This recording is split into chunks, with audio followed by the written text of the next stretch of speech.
All righty, folks. Next guest says, don't try to take care of tax issues yourself. She says the tax experts at Tax Network USA can help you with all your tax issues. I'm happy to bring back Cameron Kinsey to join us. Cameron, why is it important to use a professional tax service like Tax Network USA? It's a simple question, but how important is it? Yes, of course. Well, thank you so much for having me on, Eric. It's good to see you again. But, we know that the IRS has unlimited resources. Their job is to collect in this situation. It's not to be fair. And most Americans really don't know all of their rights. They don't know how to properly push back against the IRS. But a professional team like Tax Network USA does. We have a team of CPAs, we have licensed attorneys, former IRS agents who really just know the tax code inside and out. They know exactly how to help you. And we negotiate directly with the IRS, so you're not having to deal with that burden yourself. We understand how to protect people from the aggressive enforcement, and so that we've seen in the past, and that's exactly what we want to do for you. It's very important what you just said there. You negotiate directly, and let's be honest, there are good IRS agents that want to work with you to help you clean up your situation. There are ones that just want to throw the book at you, but you guys are able to find out which ones to work with, right? Yes, exactly. When the IRS starts coming after you, we don't just play defense, Eric. We go on offense. So whether it's wage garnishment, mounting back taxes, a lien on your home, our job is basically to push back and protect your hard-earned money and what you've worked for. Because the truth is, the IRS unfortunately does count on people who really are just too afraid to confront this, too confused how to act. Maybe they're putting those letters that they get in the mail in a drawer somewhere, hoping that it goes away. But that's really where we step in. We've helped thousands and thousands of Americans find relief, and we can do the same for you. But really, it's just up to the person to make that first call. What types of tax relief services are available to protect individuals from the overreach of IRS tax debt collection? Well, Tax Network USA, we offer various services like offers in compromise, installment agreements, penalty abatements, innocent spouse relief if necessary. These services protect individuals just by negotiating directly with the IRS to settle debts for far less than the original amount that you may owe as well. So we leverage every single legal tool available and at our disposal just to ensure that our clients aren't fairly targeted or overwhelmed by these IRS actions. And there's something that comes up a lot. Like people say they didn't know, they made a mistake, and all of a sudden these penalties start to add up. They mount and mount and mount. Sometimes the penalty can almost come close to exceeding the actual tax burden to start with. I can think of a real estate transaction I did years and years ago, didn't even know I made any money on it, forgot about it, and then whatever I did make on it, I owed more in penalties, and I just paid it. But something like that, you guys could help folks. Yes, absolutely. We will help reduce that. And our job here at Tax Network USA, we're not trying to add on to your pre-existing financial burden, Eric. We know the stress that goes into this.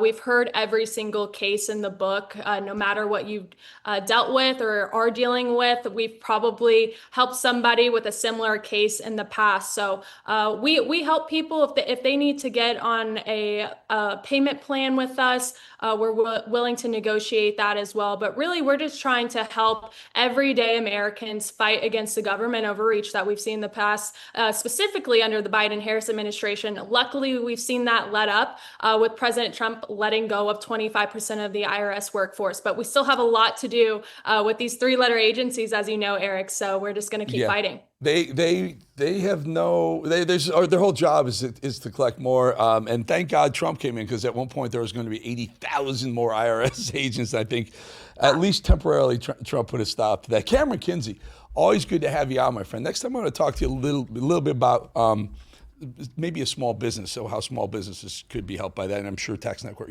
USA could do that as well. Cameron, really good to have you on. Thank you. Thank you so much, Eric. All right, folks. Moving on, the leftist machine continues to be hard at work, trying to do everything in their power to discredit President Trump's achievements of the past few weeks, which are many in number. And the media have been rolling out the who's who of Trump derangement syndrome victims. Like tried and true victim, this clown I've had so many arguments with, Mr. John Mustache Bolton. Imperial order? I think we're a long way from any of that. I can't wait till the MAGA base hears that Donald Trump has committed American combat forces, U.S. forces against Russian forces on the line, in Ukraine if the Russians violate the ceasefire. One nuclear power directly against another nuclear power. I don't think that's what they signed up for with Donald Trump, and I don't think he's necessarily thought through that implication either. He wants a Nobel Peace Prize, and he wants it now. So he's willing to say a lot of things. He didn't really commit to anything. You could have all kinds of U.S. troops in Ukraine, as we did before the invasion. We had train and assist missions. They weren't there to fight anybody. They were there to train the Ukrainians. That's very different from a combat force. Just remember that guy right there, folks. That's John Bolling, who never met a war he wasn't willing to fund. Rhino. Why are liberals always so unhinged? Watch what happens when a leftist from West Hartford, Connecticut, meets two conservatives and harasses them for the sole crime of, get this, drinking coffee in a public place. I've got hundreds of them. When did you threaten? When did either of us threaten you? You're being here and sitting here in Constant, in suburban little West Hartford. Our own business, having a coffee. Do you know any immigrants? Did you approach us or did we approach you? I approached you because I heard you in there and out here talking about your Republican verities. Okay? That's what you are. That's what you are. But you represent all these people too. And I will tell you, in 10 years, I have never had a Trump person, and my standard request is, can you explain to me what the appeal is? I have never had anybody who supports Trump come back to me and say, yeah, sure, here's our thoughts. Like you maintain that you do that.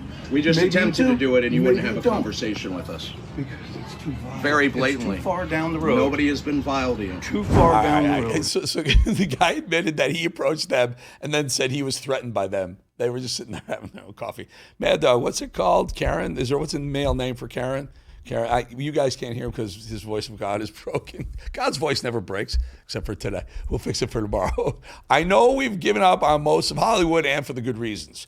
Their ivory tower condescending BS, their woke preaching, their pretentious nonsense day in, day out has made it impossible to watch movies and shows that they put out now. But sometimes they surprise you, like Hollywood star Chris Pratt, who happens to be a MAGA fan. Watch.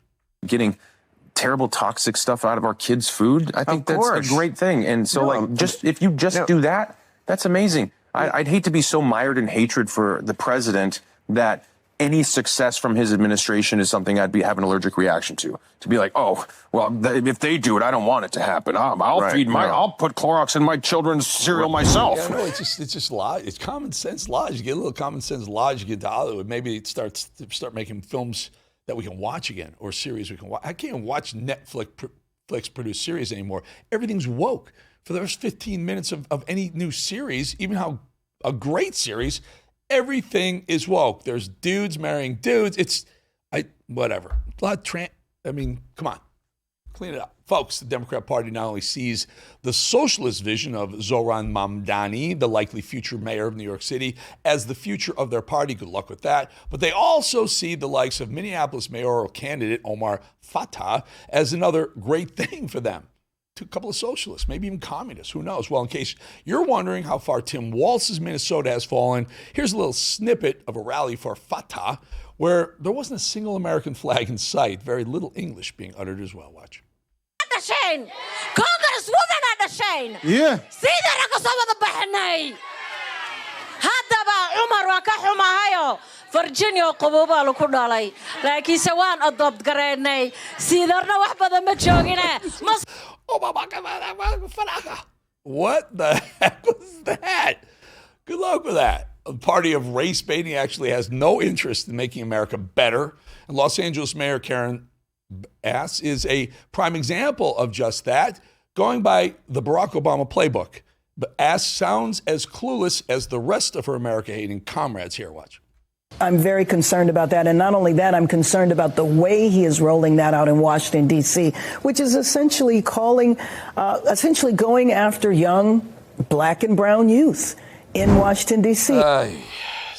Getting so old. This race card is getting all worn out on the edges. And speaking of race baiting, race cards, one of the worst of all time is back at it. Joyless Joy Reid can't help but come out and attack white people whenever she gets the chance on any platform that will have her. They can't fix the history they did. Their ancestors made this country into a slave a slave hell. But they can clean it up now because they got the Smithsonian. They can get rid of all the slavery stuff. They got PragerU. They can lie about the history to the children. They can't originally invent anything more than they ever were able to invent good music. We black folk gave y'all country music, hip hop, R&B, jazz, rock and roll. They couldn't even invent that, but they have to call a white man the king. Because they couldn't make rock and roll. So they have to stamp the king on a man whose main song was stolen from an overweight black woman. How much hate do you have in your body, Joyless Joy Reid? Yeah, we give you credit for some great music. Great music black people have produced over the years. Yeah, absolutely the king, Elvis Presley, was influenced by African Americans. He talked about it. He used to go to church and listen to the gospel singers, and that was the basis for the king. But you don't take that away from him. And white people can't even. I don't think black people came up with country either. I could be wrong. I might be wrong, but who knows? President Trump vowed to end Democrat cheating in our elections on the campaign trail. Now he's promised to end mail-in voting for the 2026 elections. And of course, cue the Democrat meltdown courtesy of Russia collusion peddler Mark Elias. This is not an executive order on voting, and he's not previewing it. He is saying he is going to lead a movement among Republican states to do away with a method of voting that people rely on. He's going to issue an executive order that he does not have the power to do. He's going to expect states to act as his agent in the counting and tabulation of voting. That guy's a lawyer for Clinton. I actually think he was on one of the Trump administrations for a while, too. I don't know. They really got to weed out the bad folk. One more quick one. Gavin Newsom continues on his Trump derangement tour of grand delusions, building himself up as some sort of anti-Trump person. That's his only platform. I hate Trump, so vote for me. Here's your daily dose of Newsom's pathetic attempt at seeming important. You can't work with him. Ask the mayor of D.C. No one worked harder to have a relationship with him, and she just had her police force federalized. You only work for him. I'm not going to work for Donald Trump. UCLA is not going to sell their soul like Harvard or Brown or Penn or Columbia. Shame on all of them. We're not. And we're going to fight like hell. I have a friend who's a raging liberal, and he tweeted last night, the only Democrat with balls is Gavin Newsom. Vote for him. So that's it. So you just the loudest voice to attack Trump is the one that the Democrats want, like Jasmine Crockett and Gavin Newsom. Good luck with that. All right, very quickly, can you play that little trailer for a second? But I also, Mad Dog, also come back because I want to point out the voicemail phone number because we'll do some voicemails next. But play the trailer first, please. After baseball, I came here, Wall Street. Every second, pressure. Every decision, a bet. Some guys broke, some ran. I didn't. Pressure's not the enemy, weakness is. You either rise through the fire or get left in the ashes. That is the edge. All right, you know what's going to be? Put up the voicemail number because call me. Let us know if you can figure this out. 886-010-32, always toll free. We'll be back 2.5 minutes with some of your voicemails calling us out. I don't know, telling us what you think, what you like, what you don't like. We'll be right back.